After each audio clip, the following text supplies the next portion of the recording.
So Kun starts ripping into Rachel for being weak and calling her all sorts of stuff, and she can't do anything alone. And then he's like, you're not gonna catch this fish, and he's like, I'll give you first crack. And so she goes catch the fish, and when she pulls it out, it was actually compressed, so it's just a big old fish. And my man Kun baited Rachel into it to catch it first, and he says, you'll never catch it because I will always be there to take things away from you.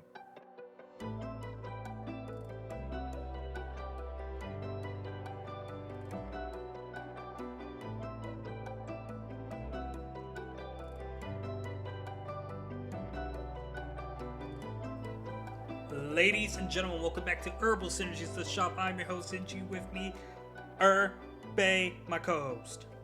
What up? What's up, Irby? How you doing today, man?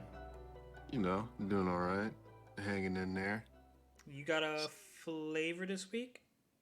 I do have a flavor this week. Ooh, Um, where's it coming out of? Straight out of Compton. Nah. I'm gonna go with "Welcome to Demon School," Arumaken. And so, little backdrop. It's There's this student council leader, and they're visiting all this park, and they end up getting attacked by these strong mythical creatures. And so, her name's Amari, and her bloodline ability trait basically allows her to do spoken word, and as long as she has enough belief in the words that she speaks, she can do do anything. So she ends up fighting the magical beast, and the thing like poison her. And she's like, oh, this is nothing. This doesn't affect me. And lo and behold, she doesn't get poisoned. Uh, and then she takes an attack, and she's like, oh, this couldn't even cause a scratch. And then like she doesn't get scratched, but like apparently her ability allows her to like surpass her limits for everything. So it's kind of like when Mike Guy uses his 8 gates, he's really sore and sluggish afterwards. So it's a good ability to have. I Hmm. like her as a character. Hmm. Okay. Love if you have time for animes we're not reacting to, but can't read the shit I asked you to read. That's cool. I understand. Yeah. Could have been reading My Hero. Could have been reading Tokyo Revengers.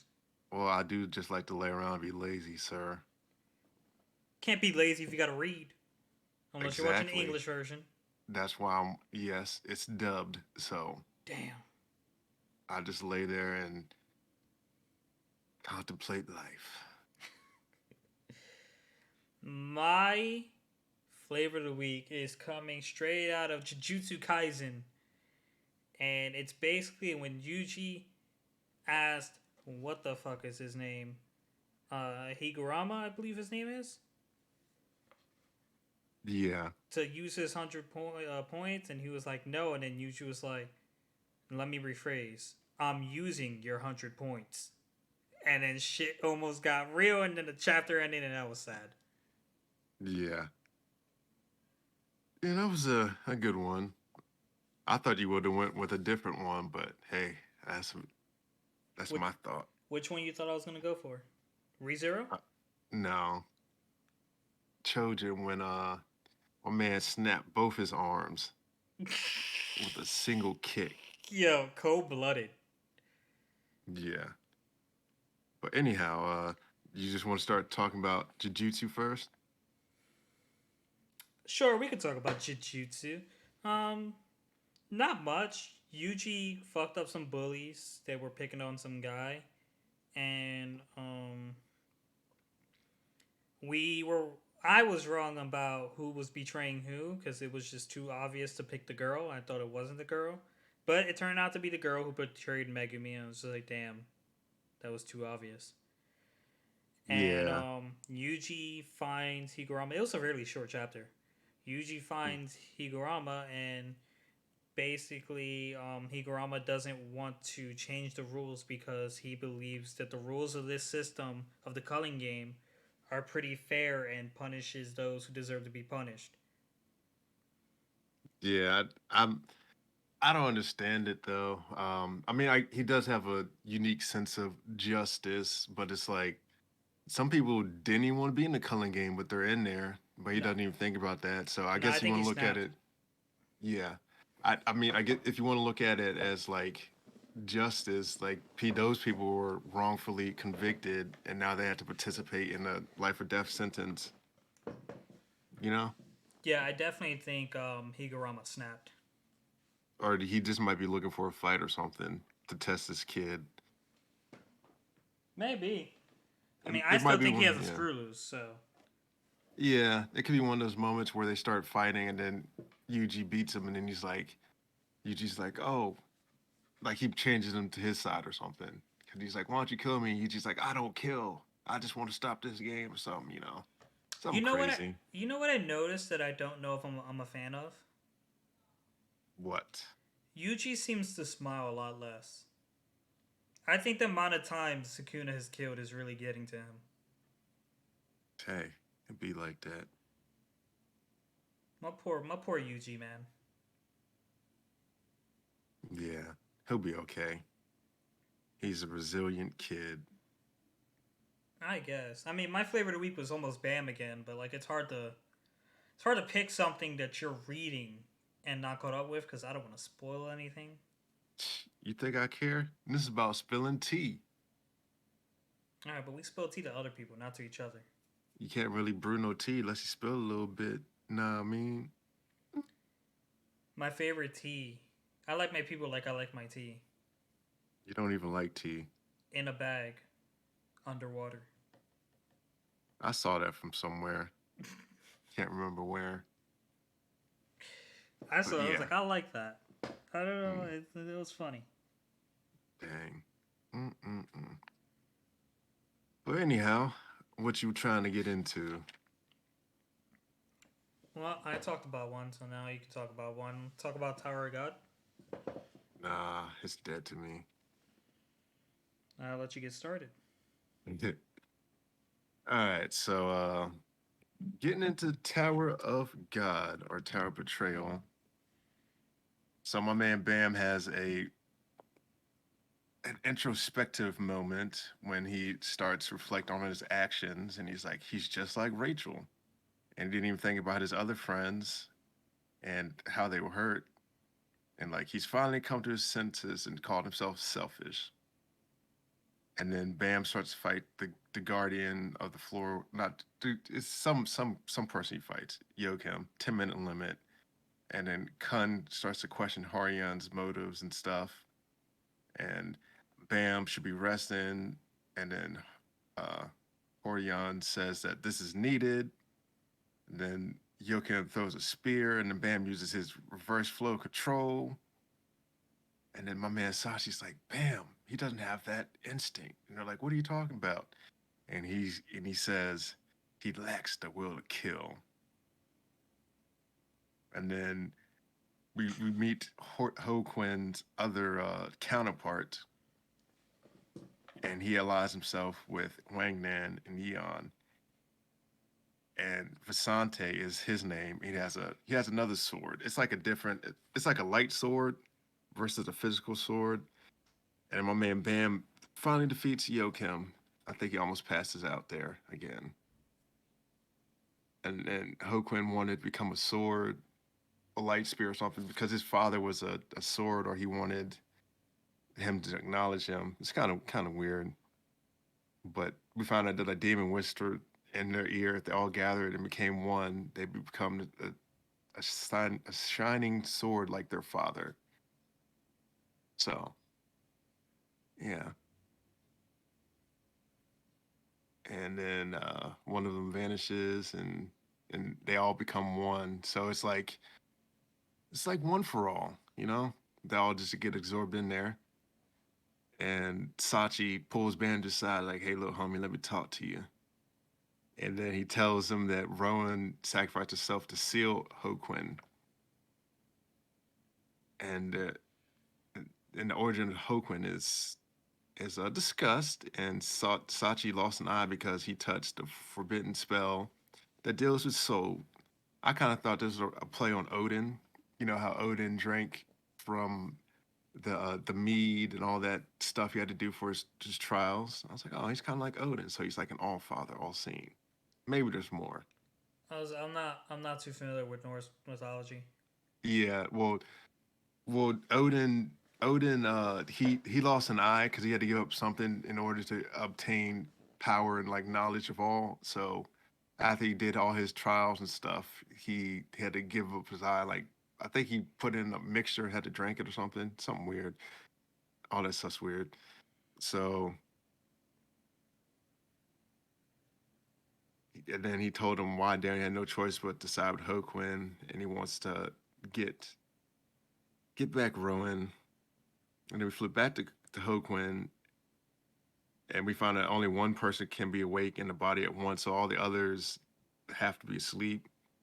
And Visante, he doesn't want to be asleep, and he also wants to cut off his father's head and make him look at him. And then a fight ensues. Wang Nan asks what Visante plans to do, and then he stabs him in the heart, and they run away.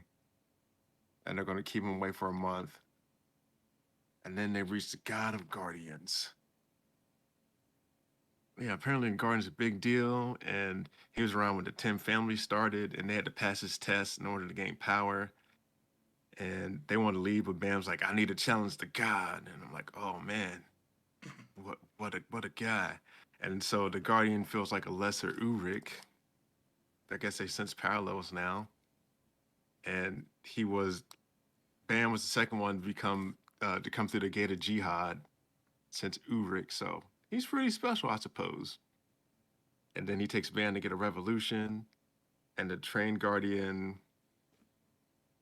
The train was actually made for the jihad kids training. So, and then the guardian tells Bam he has to discover his true self and not a false self. And then my man Visante, flashback to Wang Nan, he's speaking through him through the sword, didn't know that was possible. And the other copies are free, and we find a little child named Anna.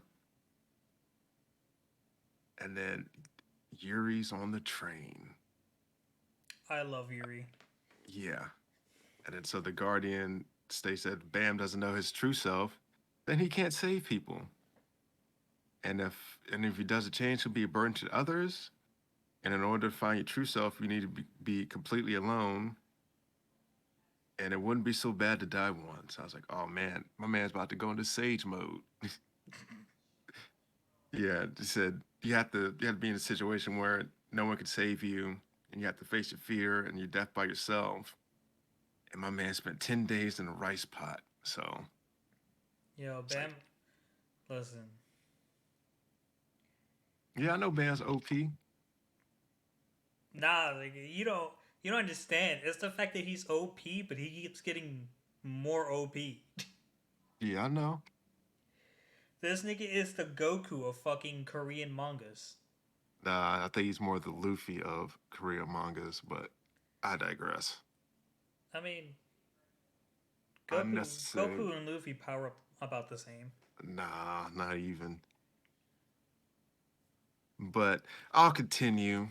I don't want to get sidetracked on trivial matters. I'm And listening.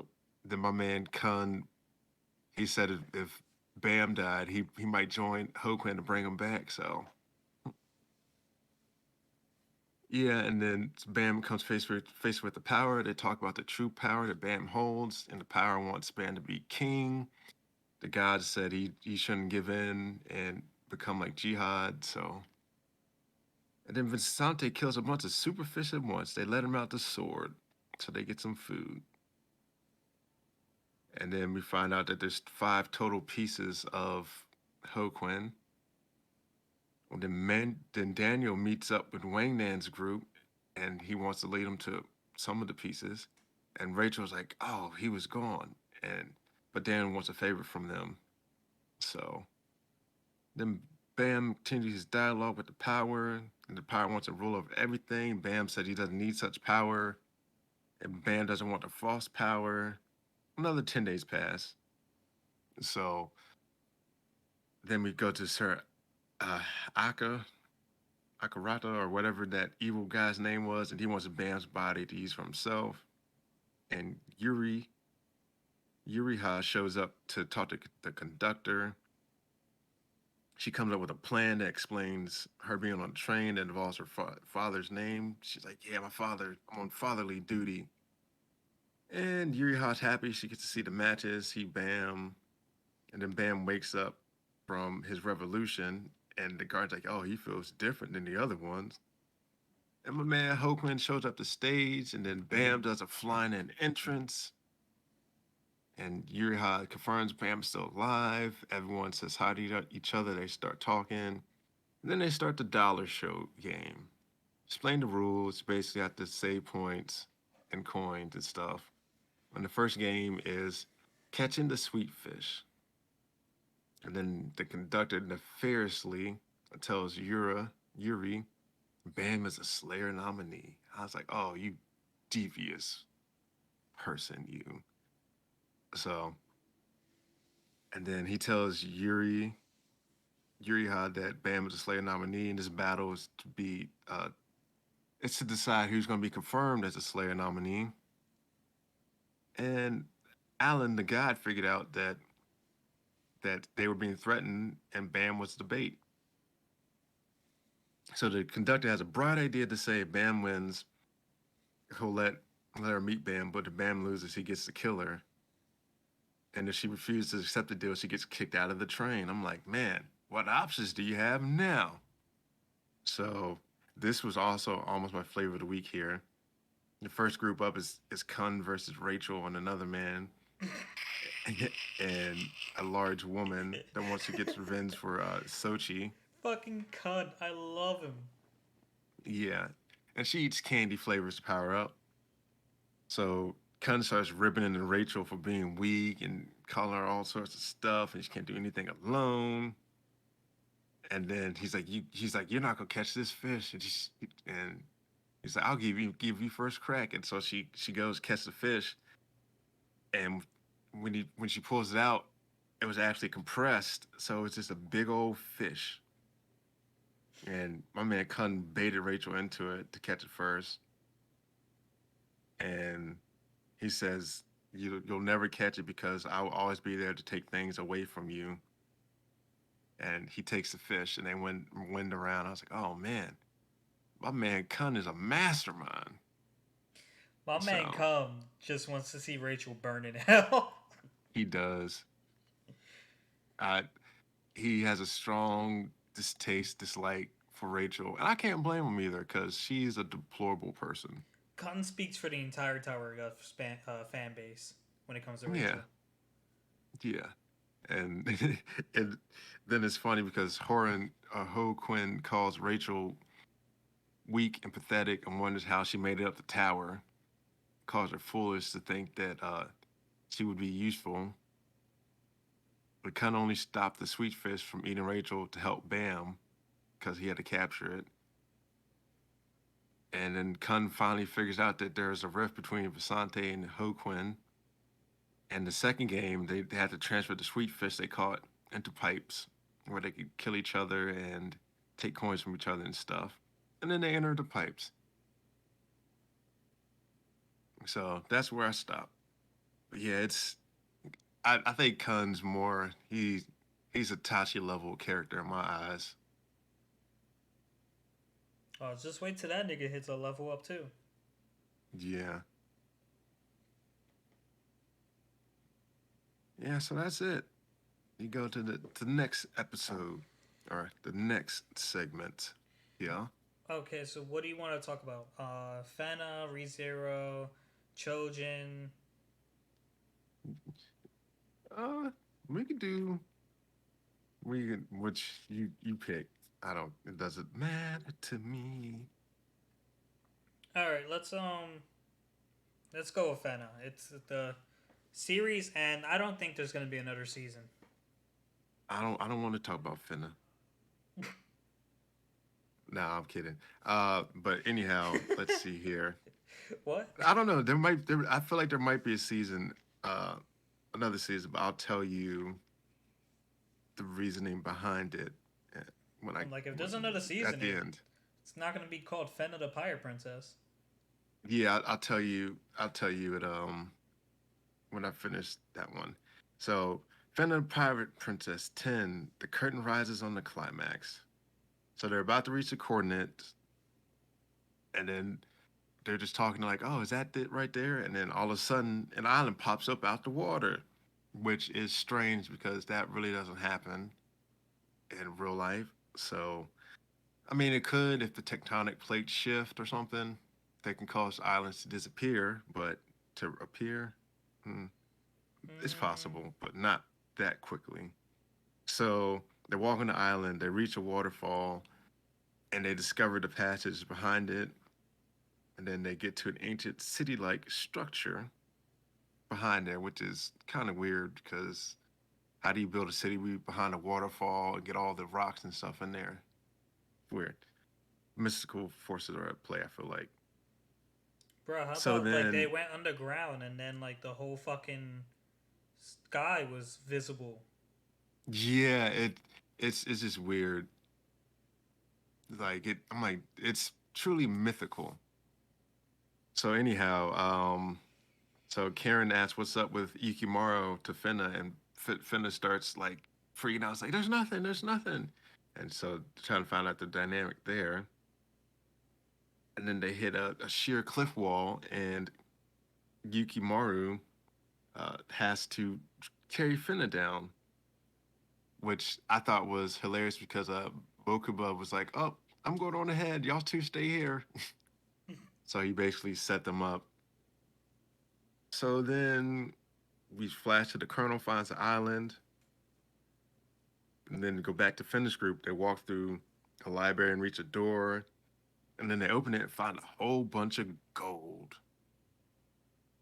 Then Shitan he finds something special. It's like a sword thing, and then Finna enters another trance state. She's been trancing out the whole time. So Antunium, and she found out her that's where her mother was in that same spot that says Antunium. And she does a dance just like her mother did in the garden. Did you peep that out? Mm-hmm. Yeah, okay. And then On top another of the thought I had, chessboard, right? yeah, when she was up there, uh, that was the dance her mother was doing. And so I still was trying to figure out how like everything's mechanized because she does a dance, and then stuff shoots out the floor to lead up to Eden, and it's like, oh, that stuff was just sitting there, and now it's all raised up. It's kind of weird, but hey, And then like it makes the whole place seem like water. yeah, it's something weird. I don't know.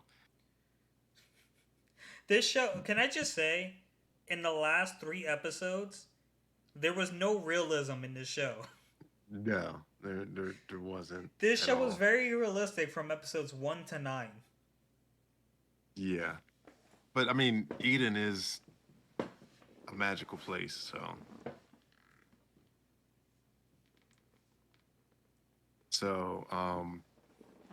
Eden is the place of the beginning and the ending.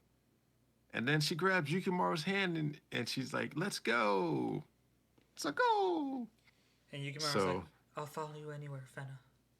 yeah, it's a little later though. But the next episode at mission's end, the Colonel knows the way, or like I'm trying to figure out how he got there. I guess Eden was calling him, but he followed the footprints and he has a whole bunch of flashbacks with stuff. Basically, this whole episode. And Fena ascends the stairs to Eden to find the Ark, and the rest of the crew is playing with the gold. And then they finally realize they're missing their three other members. And Shitan says what this sword actually is, the fabled blade they were looking for. And then Tsubaki senses trouble. And then we find out the colonel said it's a place of lost treasures from around the globe. And the captain goes crazy because all of the gold there.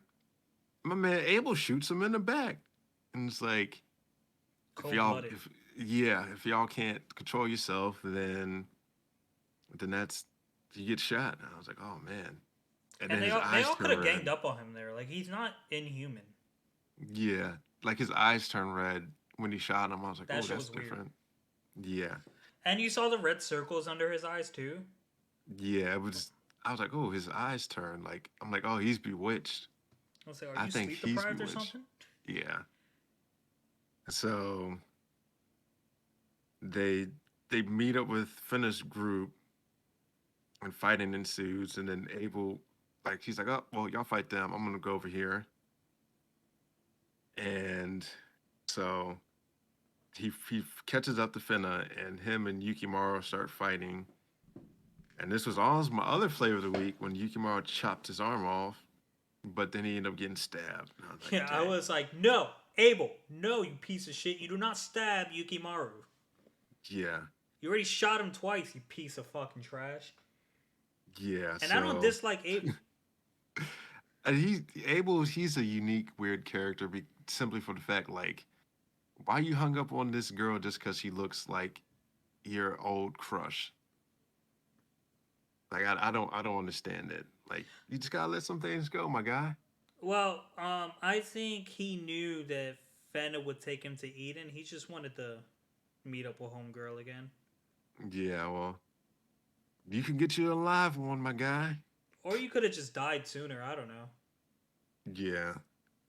So I have a note here. I was like, he's like Helena, but like you saw her get burned at the stake, bro. Like, how do you think she's gonna appear like that? And then she miraculously appears. I'm like, oh, okay. So Eden works in mysterious ways. Irby's like, oh, I'll just shut the fuck up. Yeah.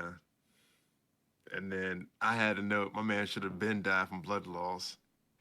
And then he falls down and kind of hallucinates. And then they Cody shows up and it was like they all had parts to play and everything. And Cody's an observer, story maker of the Fena tale. So so then we reach the next and final chapter, the Chosen Maiden. Apparently, Cody was supposed to watch over the bloodline and guide him to Eden. Her real name's Fena Le Pucille Frederic, and she's the true daughter of England. And find out that Joan of Arc was an ancestor, and then Fena was inheriting memories and visions from her bloodline. At every moment she was there was actually made for a test to be a maiden, and she has two options to choose from, as Cody explained. That they're looking. Well, he kind of before after that, I guess. He's looking for someone to watch over the souls, and then she also has a choice of destruction and creation or continuation. Basically, you destroy the world or you let it be. So, and then we find out that it's like a precarious balance, and everything might die, might shift into darkness. And then she's shown a feature glimpse of Yukimaru and the crew all dead. Then she's shown that the world resets is her and Yukimaru on the ark. So, and then when we find out that when maidens are reborn, they're born the person they cherish most and is at their side, and then they lose all their memories. So, she has a tough choice to make. She either be with all her friends or destroy everything and be with Yukimaru. And then so they flash back and she starts telling him like she'll always remember Yukimaru and stuff. And she confesses her feelings for him. And she wants the crew to be alive and travel. I mean, And then she kinda did. yeah, I'm gonna say yes. She was like, I care for you.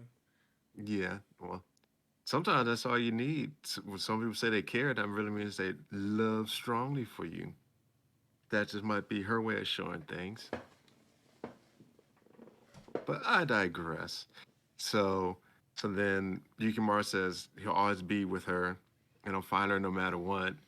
And then Yukimura waits up on the beach and starts looking for Finna. And then Finna's there with some black hair. I was like, okay. Looking real different. Yeah, I was like, all right, you still Finna. I see you. And then the rest of the crew makes it out with treasure and they frolic along, and they start living their life. And Finn doesn't have any memories. He doesn't remember anybody or anything. They had a moment where she was like, "Who am I?" And Yukimura was like, "You're Finna." So, and then I peeped this out that there were a couple of light-haired children, and then a voice said, "Are you trying to dredge up some memories or something?" Yeah, it looked like Abel and Helena Yeah, playing. when they were younger. So yeah. So then, so this is why I think there's gonna be a different, what you call them, a whole, it might be a season two, because then they need the bloodline to continue. So this might be her roaming the world and doing stuff, and then she'll end up having a child that continues. But they all look alike, so you can just call her like Finna 2 if she pops out, or Finna 3. But they all look alike. Yeah, like Finna is paler than her mother, so maybe this child will be translucent. So I don't know. Who But yeah, knows? I think they'll have maybe a second season. I don't know. We'll see. Well, there's one surefire way to find out. Hell, See if the manga has more than one more than one season. I'm not sure. Does it even have one? Most anime do have mangas. Let's see. Let's look it up. Mm-mm. Um, Maybe I don't want to look it up right now. Fena, Pirate Princess manga or light novel. Ooh, it might not have a manga. Yeah, because it was partnered with Adult Swim, so that's what I was thinking. But yeah, so yeah, good show. Little, the ending was kind of weird. Like you see that when they got to Eden, like the whole sky changed once Abel entered, and it was like he was dredging up bad, evil thoughts or something. I have no idea. It was like, man, he's evil. Yeah, but the gods are cool. I did like how the guy was like, "I'm not your father, Finna," but yeah. Yeah, that was fucked up. Well, he wasn't his father. The father was The Abel's king. father. Yeah. So technically, Abel and Finna were brother and sister. Yeah, still weird. Yeah. But anyhow, so the next one, Hmm. Trojan or ReZero? Which one do I want to talk about more? Fine. Let's just do children. Fuck it. Dang. All All right. right, so So children starts off with this little girl on a plane going to a fair, which, bro, you're spending a whole ticket for a plane ride to go to a fair to try to win so you can get more business. Like, where are you going? Can these people who know you won the fair actually show up to your place? I don't know. if it's televised, it's something where they do around the world. Like I was reading this thing today, and Wallace and Gromit, it was a failing cheese factory, and like they used the name because like it caused the character Smile Wide, and it literally brought the cheese factory out of bankruptcy because a whole bunch of people was looking them up and trying to buy some of their cheese. So it's possible. Damn. So yeah, she's talking to this old lady on the plane, and like this dude, I guess, is making it seem like he has to go to the bathroom. Old lady can't figure out how to unbuckle her seatbelt, so he's about to hit her. Little girl stops the hit, so I'm thinking, okay, this is our MC. Nope, dude kills the entire plane. He Was it? doesn't kill the entire plane. You sure? Yeah, it Or just was? goes down, but there was like 200 survivors. At that point, you think he kills them, but later on they find out that there's 200 survivors, Ooh. which is weird. So I'm like, what the heck happened on the plane? But yeah, that little girl had big dreams. She was talking about she was going to get rich and buy pesticide drones for her stuff and tractors and a greenhouse and dogs and get a little husband. So Goldilocks hubby. yeah, and then we flash to Tokyo. yeah, Tokyo Kurahara. yeah, age 16, and Azuma Hitsusui. So this was the other flavor. I was like, man. Oh, So Higashi. Azuma Higashi. yeah, Our co MCs. yeah. So uh, Tokyo sees these people harassing a young girl, and he gets a call to Azuma, and Azuma comes in and lays down the law. Now, here's what I thought was gonna happen. I thought he saw guys messing with girl, and he was gonna go in and get his ass beat.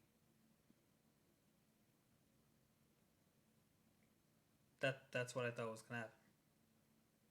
Oh, okay. I thought he was going to continue. No, no, that was it. Yeah, then I thought it was strange he ever talk about roly poly olies.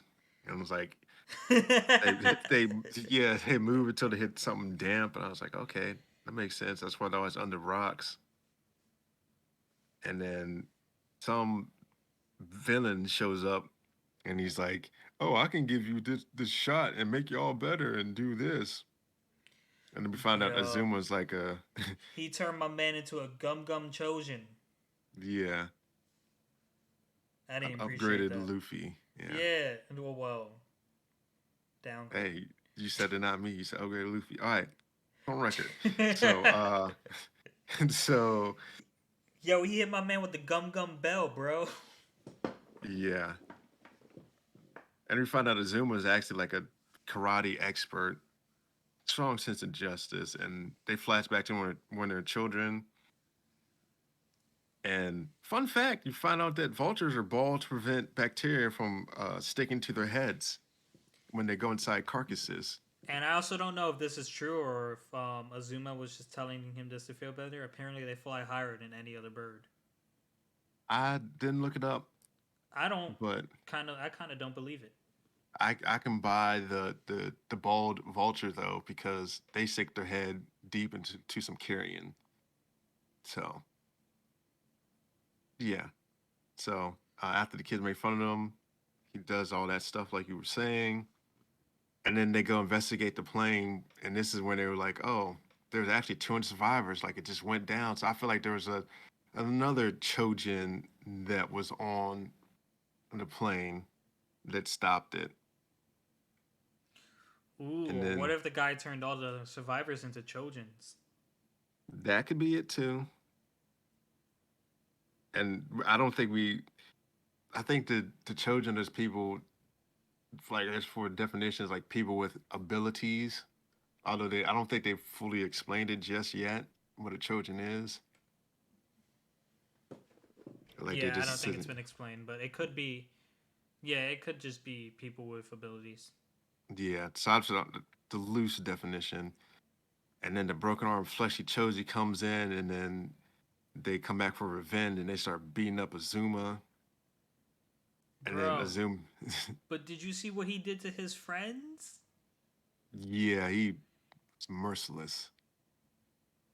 Guys. He stretched his neck around them and was talking to them casually, and then he squeezed their heads out of its skin with only their hair intact. I don't know how the hair stood cool, but you know, shit's brutal, man. Yeah, Right up my alley. yeah, I know, weirdo. Um, so So, then he didn't want his friends to become Chojins, but he ended up killing them. So then the two needles are like left over. and Tokyo grabs Azuma and decides they had to escape. He like jumped into water, I think. Yeah, to jump somewhere. And then when So they got into the ground, Azuma is like, he's gonna get us. We're gonna have like I'm gonna have to turn into a Chojin. yeah, And it's like we can't beat him one on one like that. Not anymore. Tokyo has another flashback on how like he wants to help. Like Azuma saved him from when he was getting beat up, and Azuma was like, "I'm not good at fighting, but if I can help you in any way, I will." So he Yeah. decided the best way to help him is to also become a Chojin. And you see what might be the biggest to date for us comparison to Tokyo Ghoul, because the mask Tokyo had is kind of like the mask Kaneki has when he got fully possessed in I think season 2. But you didn't watch Tokyo Ghoul, so you don't really know what I'm talking about. Nope. You'd have to look it up though. I think I'll find a picture and show you. But Doesn't matter. whatever. Yeah, I'm. We're. This is Chojin, not Tokyo Ghoul, my guy. Whatever. Yeah, Um, fucking Gum Gum dude Chojin comes in to try to finish off the guys, and Tokyo just takes him out in one shot. No fucking he's a no problem. bestial. Yeah, He's a bestial Chojin, and I'm wondering what the hell's going on with Azuma because he's still laying on the ground, yeah. I think his stuff hasn't kicked in yet. or it's a dud, or he's dying. I don't know. Yeah, and maybe he was already a Chojin and didn't know, and then it's interfering with him and turning him human. Nigga, what? Yeah. What if you? What if the serum for Chojin to turn people into Chojin turns Chojins into regular people? I mean, that's a theory. Yeah, it can either be confirmed or denied right now. So Hey, you're right. You're absolutely right. yes. Re Zero. Yes? No? What'd Maybe? you say? Re Hmm? Zero. Yeah, that's the only one left. Hey, re fucking zero. Got a silly question in that. I Yeah, listen. I was recovering from my second shot, so I don't have really good notes. If you want to just go off and I'll drop in commentary in there, go ahead. maybe I didn't have any notes because I was expecting you to have all the notes. All right, fuck it. We go off of my memory. No, I got the notes. Okay. Um, so what happens is Subaru wakes up and he sees the maids and then he's like, "Oh, let me hold your hands" to confirm his memories. And then he still goes and is like, "Oh, I want to be hired on." And then he's like, "My objectives are two things that I have to do is to gain their trust and defeat the shaman." And then we find that Mealy they get into what people are and like their abilities. So we find out that Subaru Mealy has. is hmm? Oh, what about Melee? Yeah, we find out that she's a spirit art user, Mm-hmm. meaning that like she draws her power from the area around, and the other kind of user has like their own magical mana that they use from like within, and they kind of liken the abilities to like a gate. So I guess Mealy's was like she opens the gate to let stuff in, and like people open their gate to let stuff out. Wouldn't For the, wouldn't Melee's ability be better? Cause like she's not limited to the mana in her body. I think you do have to have a certain level of mana to actually use the outside forces, but it's kind of like you can equate it to like a stage mode where you just draw on the energies around you. So it might be better. I don't know enough yet in the show. So so yeah. And then we find out the four tributes, and then there's also two other tributes, Shadow and Light, which my man Subaru It's Shadow. is yeah, which is basically just debuffs. he can take vision, block sound, and some other stuff along those lines. Do you think he's actually gonna learn? We never actually touched it again after his failed attempt. Yeah, not right now. So yeah, after they that failed attempt in training, Beatty talks about the shaman. He goes to talk with Beatty with the shaman and the curses and how curses can't be undone. But then they also talk about Sutella, the witch of envy, and how she absorbed the six witches of deadly sins and drained half the world dry of mana and stuff. Mm-hmm. And how she was sealed. And then Puck says Subaru's mind and body is all mixed up, and he's feeling sick and this and that and the other, throwing up. And then Melia's like, "Come here, Subaru, in here, sit here." And then she's like, "Lay on my lap." He was just trying too hard. Yeah, he was. So then, She broke him. yeah, tells him, I can see you're hurting. Like, it's obvious. And then we find out you actually have to be touched to be cursed. And then they start to go to the village. And this episode, the meaning of courage. He leads town to exercises, and then things still roughly happen the same, except for Roswald leaves early, and then he deduces that one of the villagers is the shaman, and then we find out it's a little puppy dog. The puppy See, dog's the one. at this point, before we find out it was the dog, one thought came to mind. I was like, it could have been Orochimaru, Yeah, because Roswald. he just touched him at the end. I was just like, I don't know. Yeah. Do you see what I'm talking about? With his eye looks exactly like Orochimaru. Yeah, Yeah. And so then they go to the village. After, he has a long talk with Rim and Rom, why they should and go save the yeah, kids. and they kind of don't trust him. And then they get to the village, and then all the kids are missing, and a barrier is broken, and the mall beasts can get in. And then they go in the forest to find the kids, and they Here's find them. Hmm? pause. Here's what I don't get. In the previous life where Subaru didn't go to the village and Rem did, Rem pet the dog or tried to pet the dog. That doesn't seem like something she would do by herself. Yeah, I don't know. Yeah, I was just but thinking of it as like a character flaw, but you can keep going. yeah. So they go in the forest, they find the kids, and the one girl's like, "Oh, there's another missing girl," and then so Subaru goes to find the missing girl, and a beast attacks. And I do admire the way he slammed the beast into the trunk like that. Yo, clutch. Yeah, But then it's you like it saw a didn't even thousand hurt. eyes, and you know, like, yo, he can't handle this shit. Yeah, I was like, ooh, buddy. He's fucked. But then Rem shows up, and Yeah, it's okay for a little bit, and they're running. He picks up the girl. They're running away. They're running towards the town. They're getting through it. Rem's like, hey, go this way. He's like, got it. Boom. We're almost there. Um, you look back, and Rem looks fucking hurt.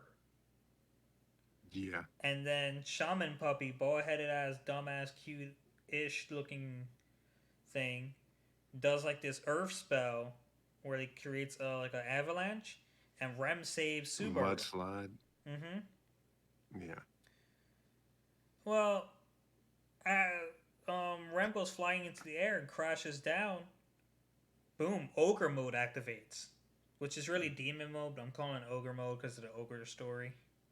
no, I'm gonna call it demon, cause that's what it is, All right, but demon. what if ogres are a type of demon?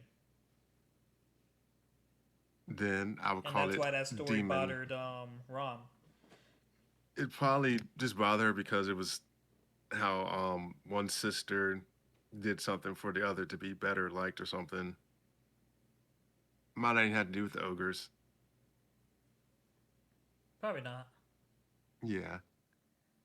So then she starts going wild, but bucking and killing stuff, and so then Subaru like pushes her out the way and then she returns back to normal, But and then then he she gets kind of gnawed on by like fucking, I don't 80 million dogs. know, 80 million dogs. Yeah, Yeah, yeah, and that ends the episode. And at this point, I'm like full in on ReZero. I'm like, I love this. This is great. yeah. Next It's better episode. than better than One Piece. So next episode, fanatical methods like a demon. They end up healing Subaru. They move the curse from the kids. Rim shoves food in Subaru's mouth, and then they have a little quirky moment, You mean which, Rom? yeah, Rom shoves food in mouth, and then Beatty wants to talk to Subaru and tells him he's going to die in a few days, and Subaru's just like, yeah, I know. And she said if an individual curses, she could have removed them one by one, but like the bites came to tangle web, so they're hard to remove. And then Rim goes back into the forest to kill the beast so that Subaru doesn't die. Which at And this point convinces me that like he's earned their trust.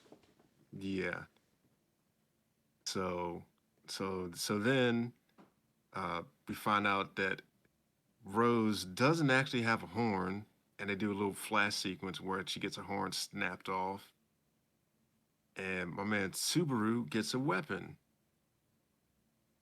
Mm-hmm. So so, so Rom lost her horn, and she like relies on Rim for everything.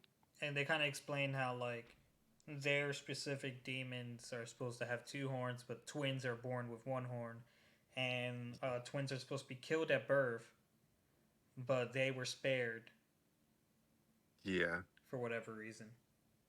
yeah, I know the reason, but yeah, the horn split and Rim's out of control, and Subaru gets all the dogs to come to him by revealing that he can come back when he dies. So it's kind of like he's like, "Oh, it's great pain because of the curse of the witch," but then all the dogs come to him, and then he's like, "Yeah, I'll bring Rim to us." So then they start doing all that stuff. They're fighting. Rim's going crazy. She starts attacking Subaru and Rom because she's just in berserker mode. And then they come up with a plan to break off her horn so that she can revert to normal. So he throws Rom at Rim, and then he comes in with a sword, and then he misses the first time, and the second time I think he hits. I'm not sure if they showed it. I can't remember. Yeah, he hits, but I think the episode ended after he hit, Yeah. So that happened. or he So misses and the episode just ended. yeah, I kind of hope he missed, and like the action of it just like snapped her out of it, so she could It, keep her horn, so she could keep it her almost seemed like powers. she snapped out of it already. Yeah. My man was just in the moment. Yeah. So then yeah. And then we start with the next episode with no, let me stop. Now, do you think that's why Rom lost her horn? She went crazy and like trying to knock some sense at her. They broke it.